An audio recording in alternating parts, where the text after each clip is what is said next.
ડભોઈ તાલુકાના સેતપુર ગામના રહેવાસીઓ વારંવારની વીજ ટ્રીપિંગથી ત્રાહિમામ પોકારી ઉઠ્યા છે। સમસ્યાના નિવારણ માટેની ખાતરી આપ્યા બાદ પણ તંત્રએ કોઈ પગલાં નહીં લેતા રોષે ભરાયેલા નગરજનોએ હલ્લાબોલ કર્યો હતો।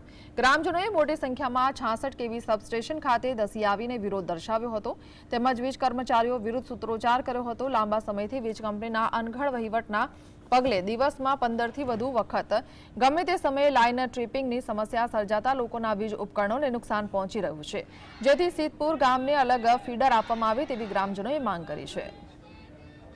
અધિકારીઓને પહેલા પણ અમે ગયેલા જીબી 2 વાર ગયેલા તો 15 દિવસની મુદત આપેલી, 15 દિવસની ઉપર 1.5 મહિનો થવા આવ્યો, હજુ કોઈ અધિકારી ભરવા નથી આવ્યો અને કોઈ ફોને રિસીવ કરતા નથી।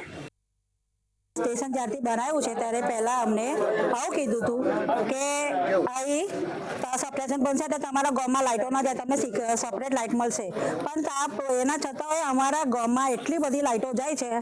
છેલ્લા 4 મહિનાથી અમને એટલું પ્રોબ્લેમ થાય છે, વારે ઘડી લાઇટો જતી રહે છે અને એના થકી આમાં છોકરાઓને બધા ગયડાઓને બધાને એટલું અઘરું પડે। રાતે હોય લાઇટો જાય, એરું ઝંઝર આવે તો એનું અમે શું કરવાનું? સાપ આવે, વીછી આવે, બધા ઘરમાં પી જાય, છોકરાઓને બહાર નીકળવાની